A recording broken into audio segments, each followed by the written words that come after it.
Hi, everybody. I'm Candid Frank Stanisci of Candid Frank Live's Leave Talk. Welcome to the Spanglish World Network on Zingo TV, channel 250. Please remember to download the Zingo TV app at the respective app stores for iOS and Android devices. While you download, make sure you rate, leave a comment. Both apps are absolutely free. Zingo TV is available on Google Chromecast, Amazon Fire TV Sticks, Roku Sticks, and all smart TVs 2016 forward. And don't forget, you can catch what we do on Candid Frank Stanisci on YouTube, 10:30. All right, so Aaron William Freeland is here, a truly sincere Maple Leaf fan. So, with that sincerity comes a question. So Matthews doesn't get 70. As a Leaf fan, how does that impact you that he didn't get 70? In all honesty, I thought it might have been nice had he reached 70, but 69 is funnier. And that's the 12-year-old in me that's talking. Personally speaking, I would much rather he stay where he was. He didn't get injured during the last two games of the season, which I was worried about. Yeah, this is a nuclear hot take. You may want to keep those glasses on, Frank. But I'd rather he not get to 70 and then tear up the postseason by scoring 20 goals during the postseason. That would be. So, are you saying that he hasn't eclipsed his talent yet? No, as a matter of fact, we haven't seen the totality of his talent yet. He's 26 years old. He's got at least another 6 or 7 years in the best. He's in the best years of any athlete in any sport at this point. Middle to late to the late 20s, a very good time for a player where the knowledge, finally you end up with that situation, right, where you have knowledge and then you have talent, right? And then the question is now, how long will his physical prowess, allow him to learn even more about how to score and stuff like that? I'm not disappointed that he didn't get 70. I don't think he should be disappointed that he didn't get 70. For longer than the time it takes for this show to end, for me and for him and for you. The important now thing is that we know he's a goal scorer. There's no question he's a goal scorer. If you're the Toronto Maple Leafs, you're glad to have a guy on your team that can put the puck in the net 69 times in the season. He's also become very responsible. His plus minus, whether you think it's a good thing or not, he's increased his plus minus, his plus to the point where he's like top 15, something like that. I think he's crawled up to top 10 at some point too. The point is, he's more responsible. Here's the question. The question then, if he's okay, we got Marner who may not be 100% healthy, because high ankle sprains are not things that you shed just like that. They're kind of your nagging kind of injuries. Mm-hmm. No, it's definitely one of those situations where Marner is not necessarily back 100%. You can even see it in the last couple of games that he played during the season. The spirit is willing, the flesh is unfortunately still a little bit weak. But the hands are still there.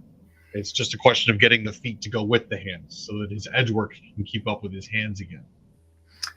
And when we talk about Nylander, he's had a tough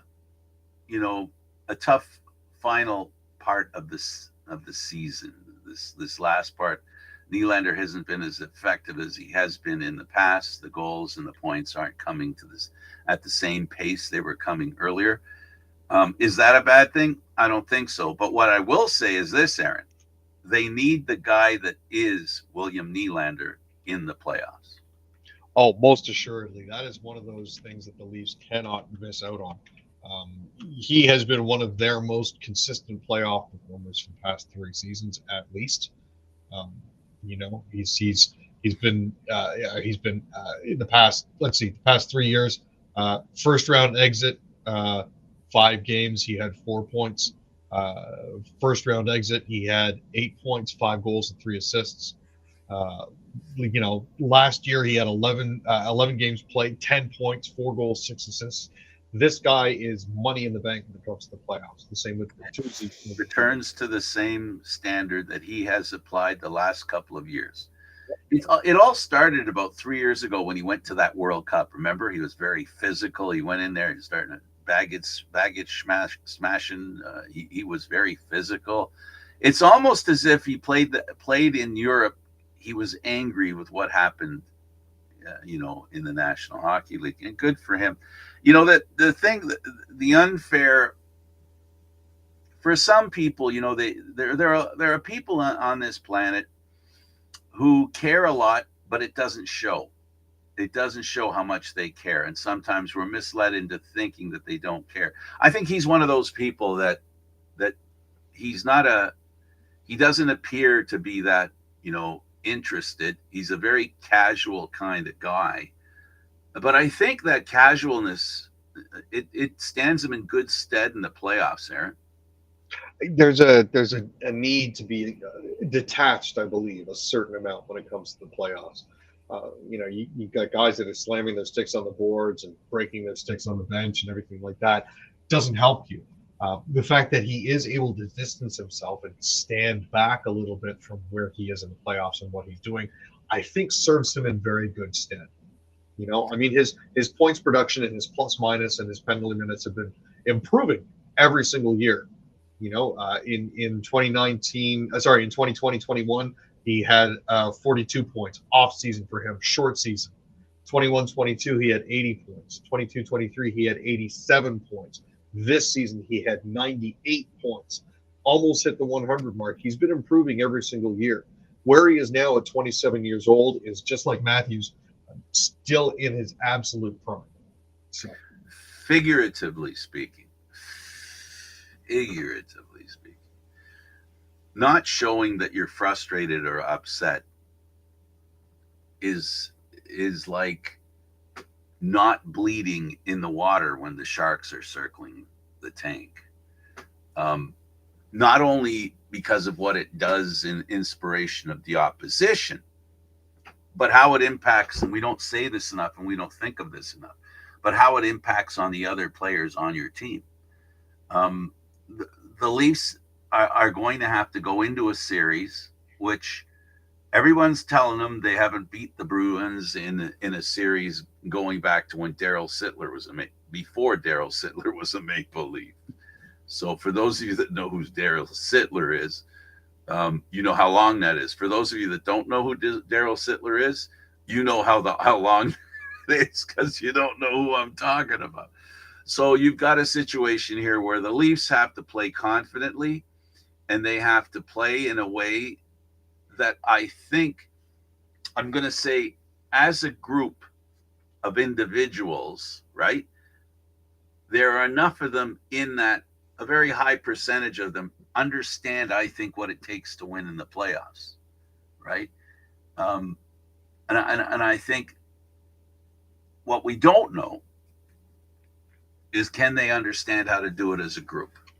As individuals, they have a lot of experience. But what we're going to find out with this Leaf team is, as a group, can they play playoff hockey, which has to do with bad officiating, bad breaks, bad bounces, whatever, and dealing with injuries, which become a factor in the playoffs. And I think the most important thing that the Leafs have to establish in these playoffs, that is that they have depth, so that if they got guys who aren't playing, the coach who's been known to do it can yank somebody out, bang, put somebody else in, and they're plugged in, ready to play, right? This is what they need. This is how we've learned over the past few years with this team. They got to find the right combination, and they have to find within the bigger group the players that can play playoff hockey. And the most important thing that we need to see, if you're a Leaf fan and you want to see the Leafs go down the road a bit in the playoffs, they're going to have to score big goals. That's what they haven't been able to do in the past few years. Unable to score big goals. No, that's something that is definitely on my mind. And the other thing going into this matchup against Boston, if somebody was born in the last year that the Leafs beat the Boston Bruins in the playoffs, they'd be eligible for retirement today because it's been 65 years. Now, I try not to let that get me down too much. You know, the other thing going into this series, as it currently stands, Bobby McMahon and William Nylander are currently listed as day-to-day by the Leafs. Bobby McMahon suffered an unspecified lower body injury, hasn't actually played in about a week and a half. Nylander wasn't on the ice this morning, wasn't on the ice yesterday. It's entirely possible they're just giving him a couple of maintenance days because he's the only Leaf to have played all 82 games this season. But they will be counting on him to perform as he is paid. Same goes for Marner, Tavares, and Matthews. But there's some comfort for Leaf fans out there because at practice today it was Matthews, Domi, and Bertuzzi, Nyes, Tavares, and Marner, Robertson and Holmberg, and then Duehr, Kampf, and Reeves on the fourth line. So there is. I didn't hear Nylander. Nope, because he's listed as day-to-day. Or a game time. But you're saying that because there was it didn't sound like they had a full complement. One of the lines was short one player. It sounded like. Yep. And you're I'll say surmising that maybe that's where Nylander's going to play. Yeah, it's most likely that's where he's going to play. Yarncroke is close to coming back. Matt Murray is still getting in the last couple of games with the Marlies. I do believe he's going to be with them at Coca-Cola Coliseum this weekend for their final two games against the Cleveland Monsters. But yeah, as it currently stands, Yarncroke is close but not 100% back. Bobby McMahon and Billy Nylander are both listed as day-to-day. So help me here. Because he wasn't around, we got 4 goaltenders here in Toronto. Yeah. Mm-hmm. There's 4. Yeah. So we've got Wall, we've got Samsonov, we've got Matt Murray, who is working his way back slowly. He's currently, like I said, on a conditioning stint with the Marlies. It's unlikely he makes it up. But Jones was less than inspiring in his last game. I mean, he's still there, but based on his performance, it almost looks like. Well, we're not talking quality here. We're talking quantity as far as goaltending for the Leafs is concerned. Now, within that quantity, never doubt this. One thing we've learned over the years, and anybody who's paying attention, a goaltender can capture lightning in a bottle. We saw Florida last year, their number one goaltender was not playing like a number one goaltender. And coming out of the gate in the playoffs and taking Boston out wasn't their number one goaltender the factor. It was their number 2 goaltender. And then, of course, then things changed in the series against the Leafs. All of a sudden, he was an outstanding goaltender.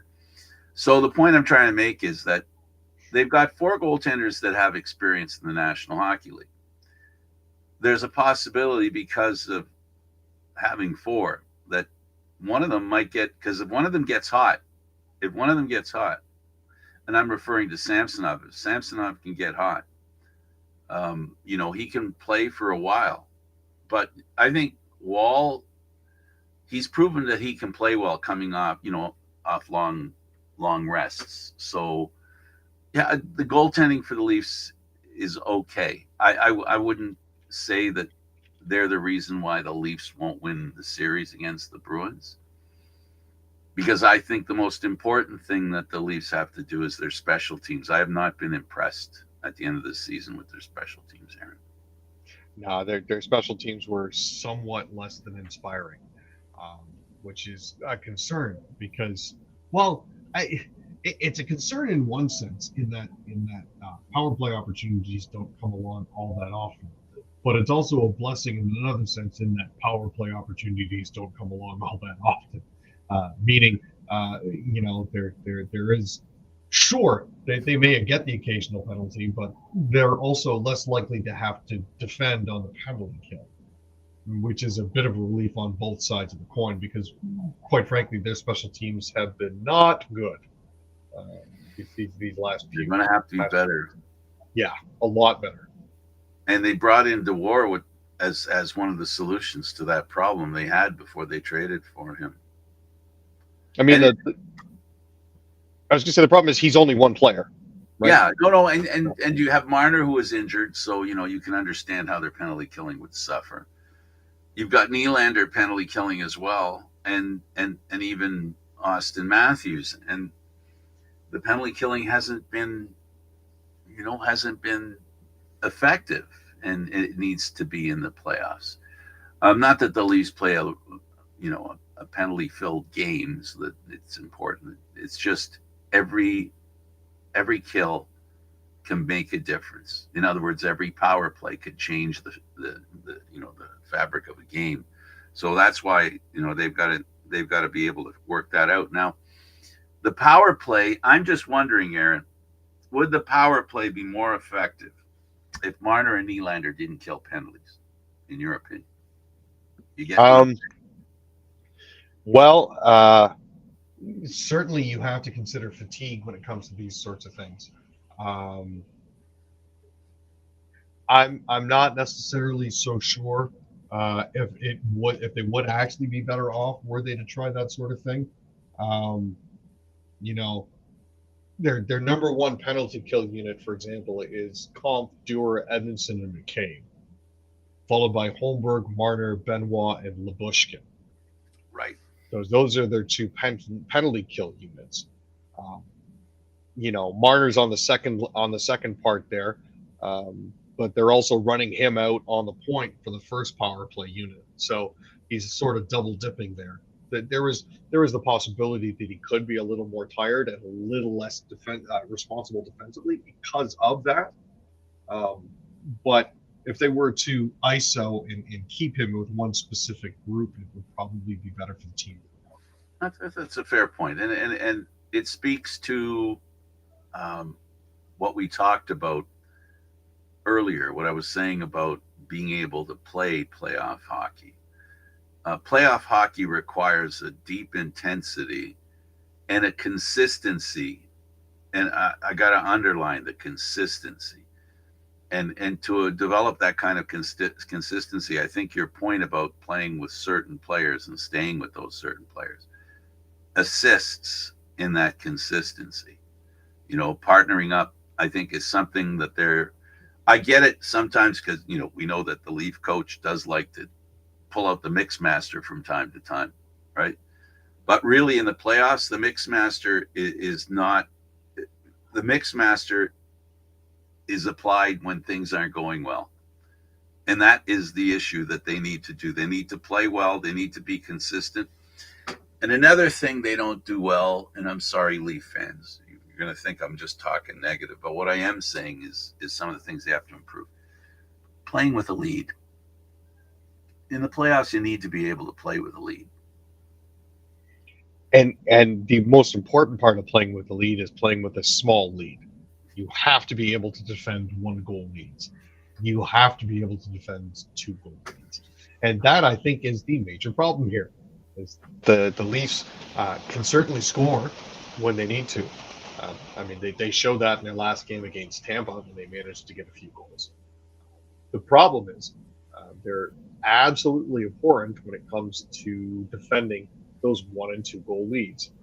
You're going to hear me joke on here. All of our viewers know I like to joke about the 2-goal lead being the worst lead to have in hockey because it's just enough to offer you a sense of security, but not enough to be a real cushion. But I've seen these guys blow 4 and 5-goal leads. So really, technically speaking, when it comes to the Leafs, even in playoff hockey, no lead is ever safe. And that, quite frankly, for the fans is trauma and anxiety. There is a need, and I'm not a coach, and I won't pretend to be a coach, not at all. But there is something that I wonder if coaching's capable of doing. I don't see the counterpunch with the Leafs when they're they can't seem to find that balance between being on defense and get ready to take advantage of an opportunity. That switch, like in lacrosse, right? You know, in lacrosse, how you get the transition game, right? The Leafs, you would think, with the talent that they have on their team, they should have some transitory success, but they really don't, Aaron.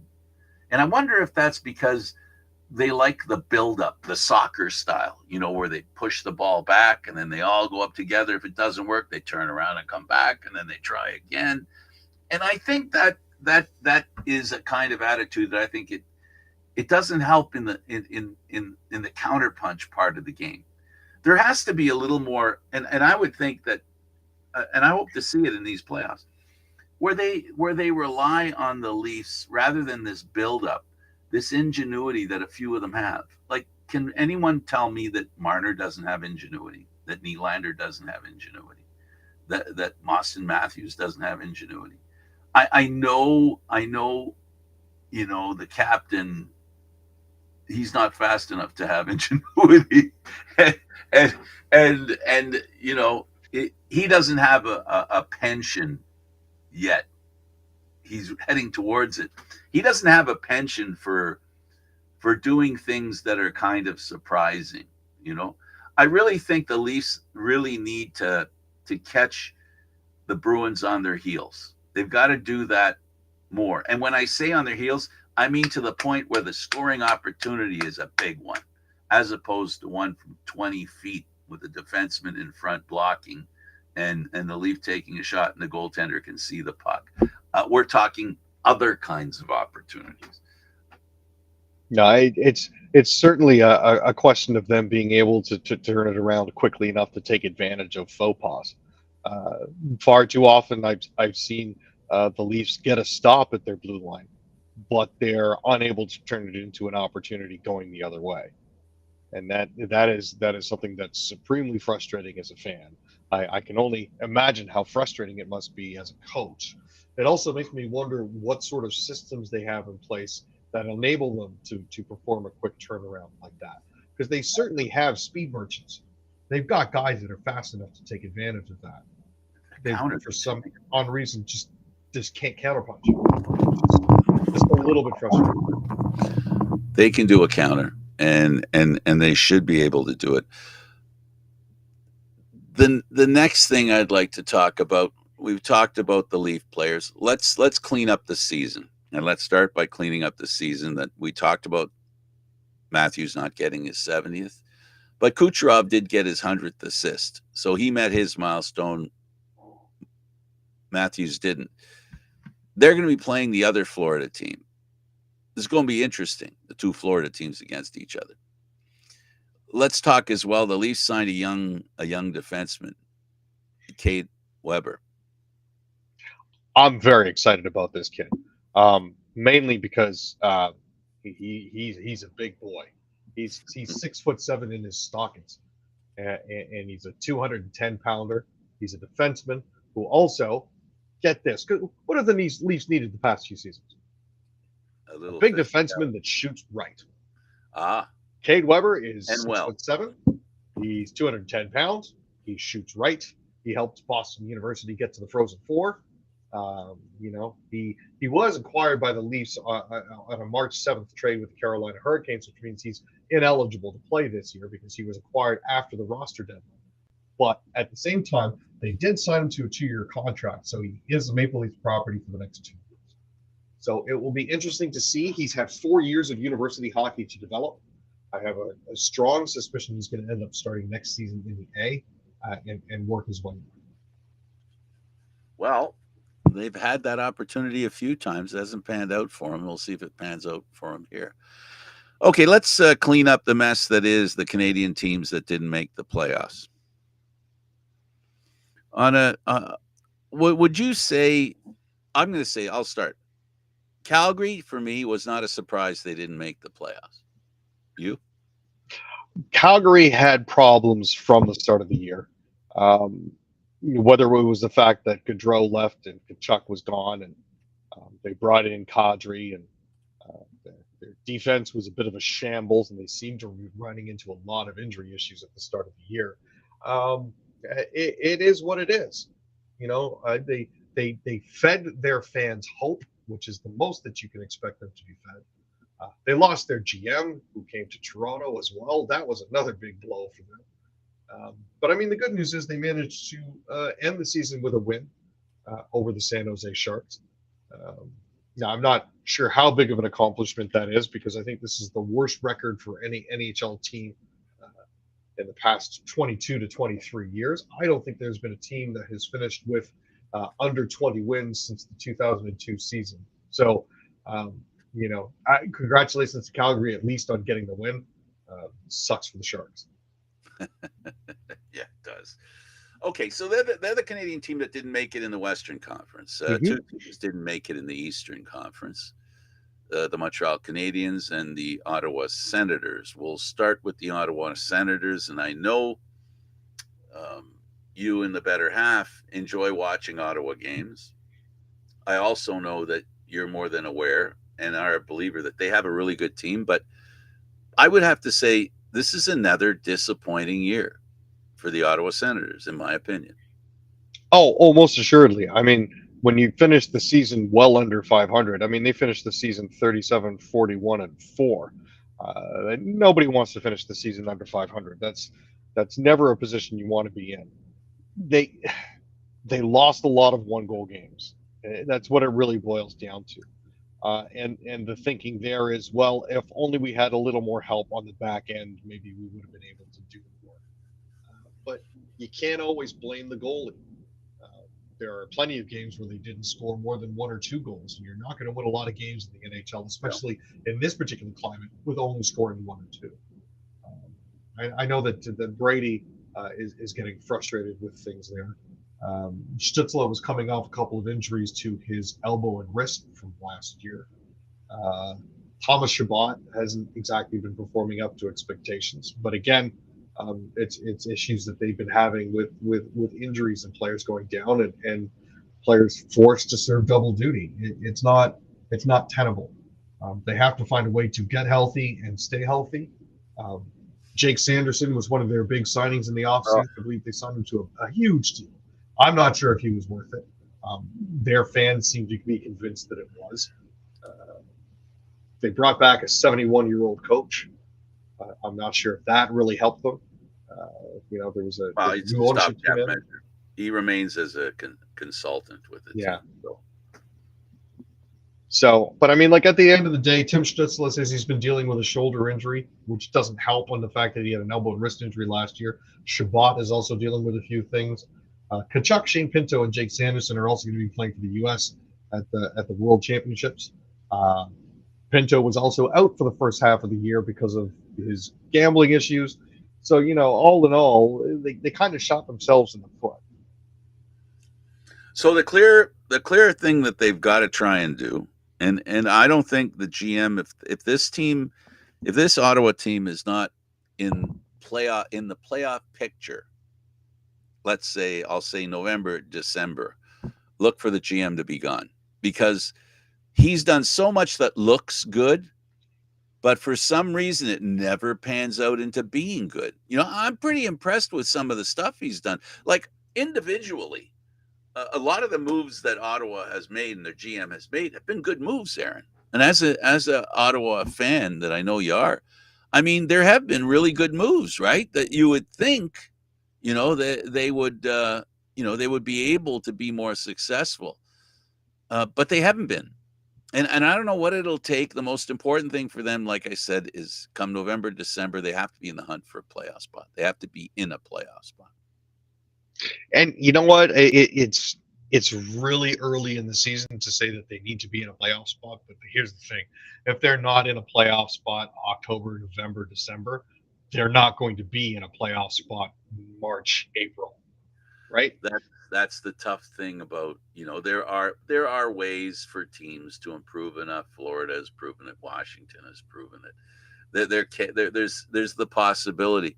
But the problem is, as I say at the beginning of every year, is that for the Leafs, the best thing for them is to make the playoffs without a struggle, so that they can deal with whatever they need to deal with as they enter into the playoffs.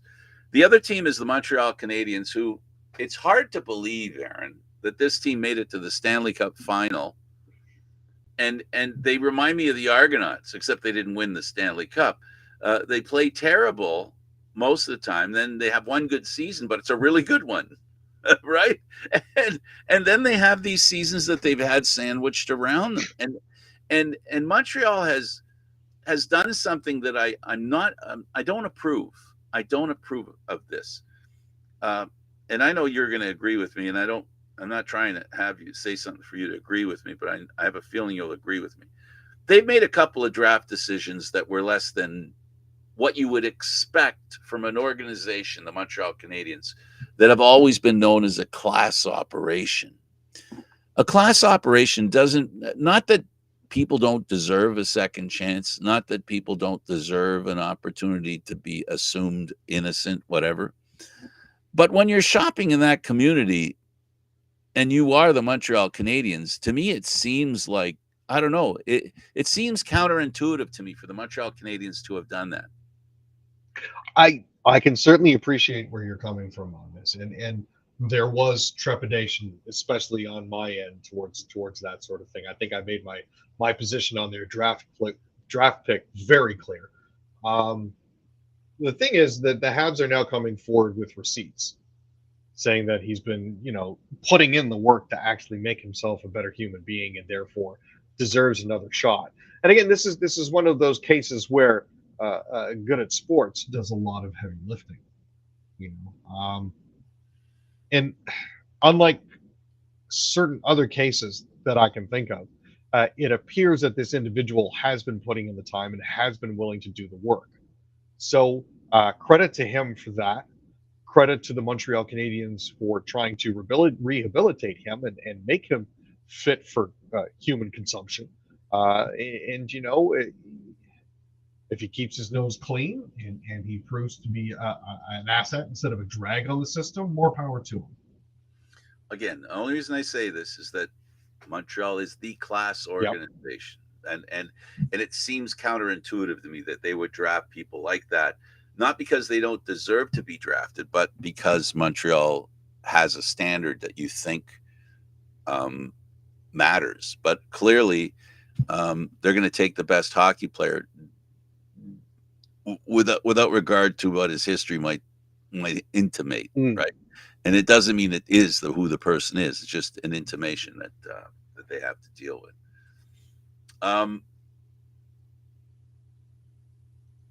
Now they did also extend Martin St. Louis.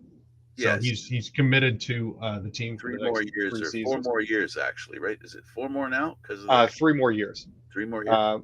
They hired St. Louis on an interim basis following Dominic Ducharme's dismissal in February 2022. He was named head coach at the end of that season. So far, he's posted a 75-126 record as the coach. Now, this is while the Habs have been undergoing a rebuild. They've missed the playoffs for the past 3 seasons. Their major goaltending piece has unfortunately become unavailable due to injury, which really sucks because I really enjoyed watching him play. They finished last in the Atlantic this year with a 30-36-16 record. Hopefully they'll be able to turn it around. They do. Slavkovsky was initially looked upon as a bust, but he's managed to turn his season around. The thinking here is if we can turn him around and we can pair him with that other draft pick who we appear to have turned around, we might have something solid here, despite Pierre-Luc Dubois leaving for Winnipeg and then leaving for parts unknown. Los Angeles Kings, apologies. Not a return to Doug Wickenheiser, if I remember Montreal. That was a draft pick. That great player, great person, but just wasn't the great player that you would expect, to be a first round pick. I don't know, was he first overall? It doesn't matter anyway. So the Leafs are going to play the Bruins. Now, normally we do this for a half hour, but we seem to have blown past the half hour point. So shall we continue? Sure. Okay. Eduardo hasn't shut us down, so I guess it's okay. And next week is Passover, so I guess he's feeling, well, let's have him a little extra time because we can't do anything Monday and Wednesday. I don't know if you heard, but anyway, the Bruins, the Bruins are a team that has handled the Leafs historically. We've established that. This season, for the most part, they've handled the Leafs, but the Leafs have had a good game against them during the season. Can they compete with the Bruins? Can they go into Boston, win a game in Boston? Do you think? Well, one of the major things I think that people need to take into account here is Patrice Bergeron is no longer there. Zdeno Chara is no longer there. Their captain is getting a little bit longer in the tooth, minus his protections. This is not obviously a guarantee that the Leafs will win, but it certainly improves their odds. Pasternak, unfortunately, has been on fire. Their defense is still just as potent as ever. But at the same time, there are some chinks in the armor. They didn't perform as well this year as they potentially could have. They finished the year, in seventh, second in their division. They ended the game. The last 10 games, they were 6-4-0. And on a 2-game losing streak to finish the season. Now, some conspiracy theorists are saying this is because they wanted to get the Leafs, so they.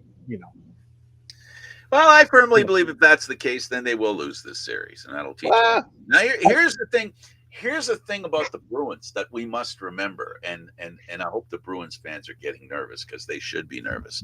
After last year's debacle, they had one of the greatest seasons any NHL team has had, and then they got, I think it was 4 straight, wasn't it? Florida took them 4. Was it 4 straight? I believe so. I think it was 4 straight. Yeah. And the Bruins are going to have that on their pointy little heads. They're going to be thinking about that. They went out in a hurry last year. Now, this year they're going in not as good a record, not as great a finish in the season.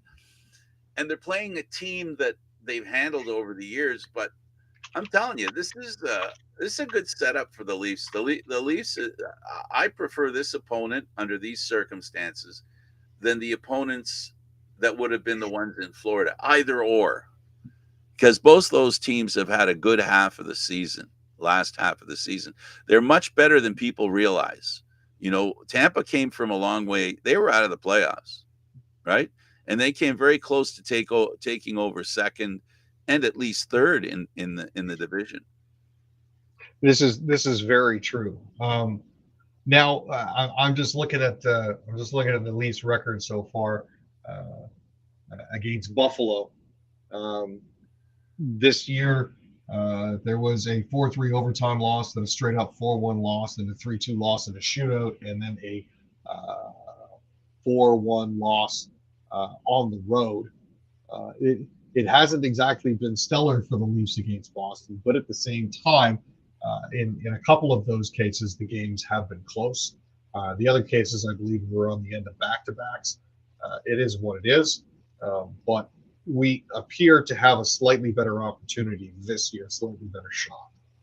So I think so, and they don't have the same kind of.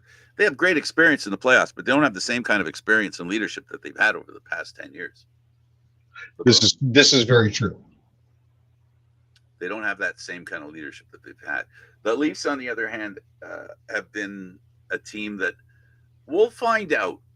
My biggest concern is for the Leafs. My biggest, giant, most impactful concern is, can Marner be effective against the Bruins and in these playoffs? Can Marner be a point a game plus a game guy? They need him to be that guy, because if he does that, that means Matthews, even if Matthews isn't playing on his line, the point is, if Marner gets very good, that's going to take some heat off Austin Matthews, and the way the Leafs are clearly planning to play the playoffs, they want to split their stars. They don't want to have their elite 4 on 2 lines or a line and a half. They want to spread them around, and I think that's the best approach to have. No, for sure. And once you can get Nylander back, give him his own line. The third line is probably the best line to put him on because of it gives him the most advantageous matchups. Then you've got Matthews up front, and then you've got Tavares Marner on the second line as your follow-up punch. And honestly, the line that has been the most impressive for me since Keefe decided to put them together and leave them together a little bit has been Bertuzzi, Domi, and Matthews. That line has been spicy me the ball. It's been wonderful to see. That line's the reason why Matthews was able to consider getting 70.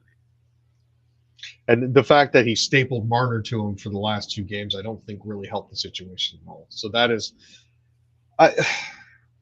this is proof positive that Keefe doesn't read social media, because if he had been, he would have made sure that Marner was not on Matthews' line.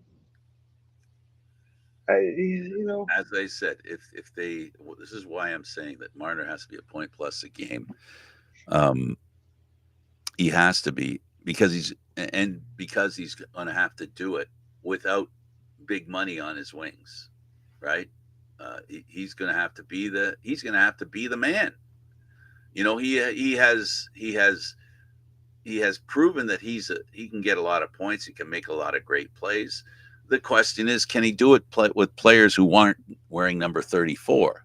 And that's what Domi has proven that he can be the center to feed Matthews. Well, Marner needs the same thing. In other words, the depth has to expand. They can't just rely on four players. They got to, and like I was saying earlier, they got to rely on sets, lines, right? That are very successful. No, it's definitely true. There's a certain sort of dependence in the Maple Leafs on that sort of thing, which can be kind of frustrating. Totally frustrating. All these players are great enough to do it on their own. It's just this reliance on, and this whole, we'll fall back on a lack of chemistry here, or we'll blame something else there.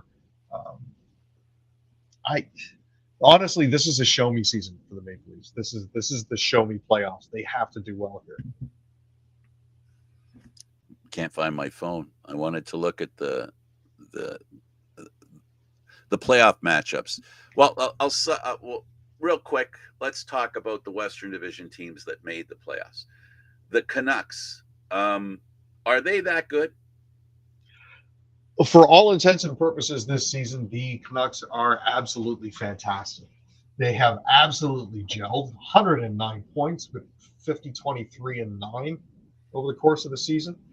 They did have their stumbles. There were ups and downs, but they definitely proved that they were a team to watch out for. And I like their chances to advance. I like their chances to advance. I like the Oilers. The Oilers, their big guy is back in from injury. He had a great season. This is a team that had a really terrible start. I'm referring to Edmonton, and then they played really well after that horrible start to the season. I think they've got a great chance to advance as well, as do the Jets. I think those three teams, I think this could be the first time, I don't think it's ever happened, where the three Western teams go to the second round. I actually think that could happen. And it would mean that two of them would meet up.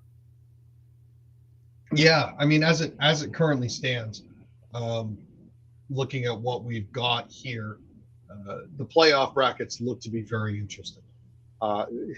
Winnipeg finishing second in their division was another bright spot. They've been having issues lately with doing well.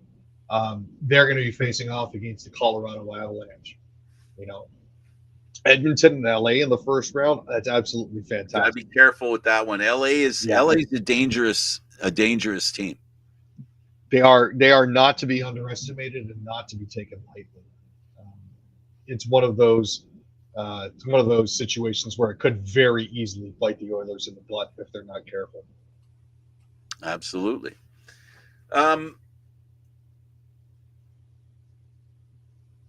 As far as the Leafs are concerned, tomorrow, they go into the game tomorrow. Do you think that they'll be able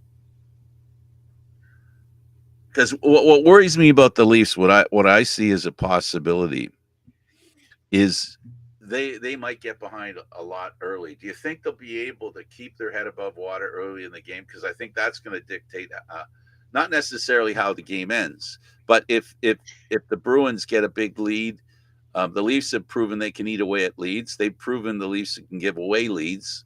Do you think these two teams will be able to play a batten down the hatches kind of game? Do you think that's going to happen, or is this going to be a track meet between the Bruins and the Leafs? Because these two teams aren't very very physical, right? Well, the key, I think, for the Maple Leafs, and this is pretty much a key for any team that's out there, is don't get scored on in the first minute. Don't get scored on in the last minute. That's usually been a bellwether for me as to how well a game is going to go. If I watch the game and the other team scores in the first minute, I'm pretty much going to give up on the game. I'll go watch the Senators instead, or I'll go pull up an old F1. It's one of those things. As long as the Leafs maintain a positive attitude and keep their heads above water, and keep their heads above them, they should be able to fight back if they run into issues. But the reason I'm sorry, go ahead, finish. I was going to say, but again, starting on time is the most important thing when it comes to these playoffs. Yes, Mr. Babcock. You got to start on time, man. Everybody's got to start on time. I recommend that the Leafs start 5 minutes early, but that's just me. They could use up a lot of energy they could use later. The Leafs are a team that has so much to prove, and if they can get on a decent little roll, I'm just wondering whether the Bruins start squeezing their sticks because of the playoff season they had last year. Do they do the thing that we talked about with the Leafs, like with Marner, who emotionally, he's a movie. You can see exactly how he feels.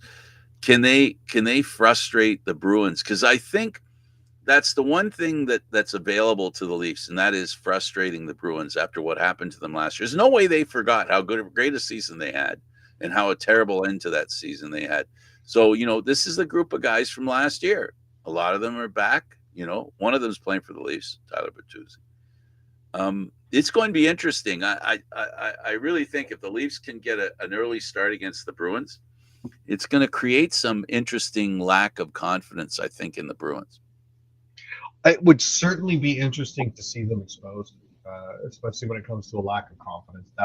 That would be just to take the air out of their tires in the first 5 minutes of every single period, to sort of tilt the ice in your favor, is I think what the Leafs need to be working on.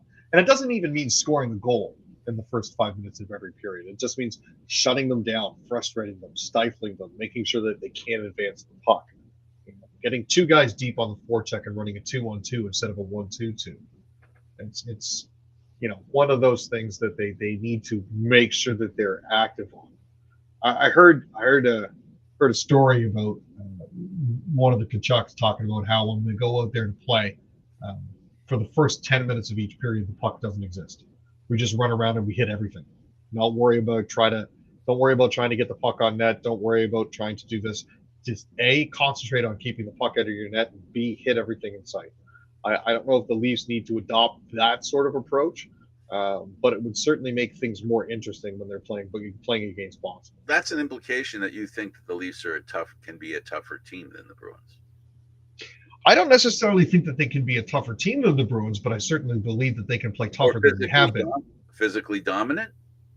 They can dominate physically? Well, it's not even like they have to go out there and bag and smash. They just have to make sure they go out there and make contact. Make sure that everybody is physically engaged in the game, like going out and getting a hit on your first shift and getting a hit on your second shift. Once you've got that out of the way, do your thing. But make sure that you're physically engaged in the game. The Leafs have averaged far more hits this season, especially the last half of the season, than they have in any time. Post Dubas, if I can use that, or even better, post Shanahan.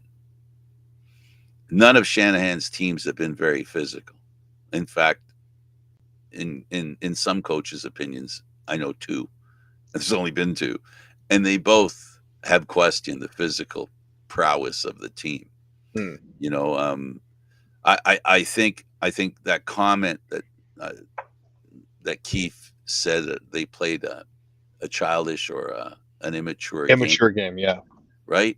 Um, implies on that like they really got to these playoffs, and this is a terrible thing to say, and I know it's probably a childish thing to say, but I'm going to say it anyway. They need to put on their big boy pants. You know, they haven't done that in the playoffs. This is the year where they're going to have to really show that they've grown up, you know, to tag to that. So it'll be an interesting playoff, to say the least. For sure. I'll be very much looking forward to it. Game one, who takes game one? Game one going to be in Boston. Going to say Boston takes game one. Going to say I got Boston the Leafs. takes. I got the Leafs in game one, and they're going to do it in regulation. Overtime not necessary. You think so? Yeah, I'm gonna call the Leafs in the first one. Then later we'll talk about the next games that come up. The second game will be played, I guess. Yeah, because we won't be doing a show on Monday. Oh well, we'll have to figure something out to do something because it's a big time of the year. All right, dude, this was awesome. Thanks for doing it. I really appreciate it. That's not a problem, Frank. It's always a pleasure to do this. Well, for Aaron William Freeland, I'm Candid Frank Stanisci. I want to thank you for watching us. We really do appreciate your time when you do watch us. Thanks for watching. Candid Frank Leaf Talk, seen live Mondays, Wednesdays, and Fridays at 6 p.m. Eastern Standard Time. Because the Leafs are in the playoffs, the show can also be heard on the Spanglish World Radio Network for Leaf Talk. Other news, entertainment, and sports programming we offer. Please check out SpanglishWorld.ca. Spanglish World. Watch it, hear it, read it, download it, and live it. Thanks for watching, everybody. Don't forget Candid Frank Stanisci, 10:30 on YouTube. Have a great sit down watching hockey. This is the best kind of hockey to watch. Thanks for watching, everyone. We'll see you next time.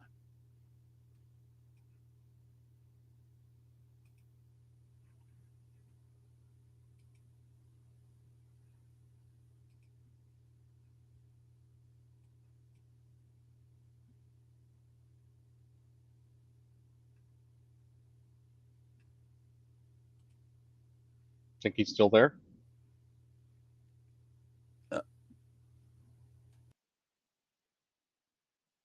Have a great night, everyone. We'll catch you later.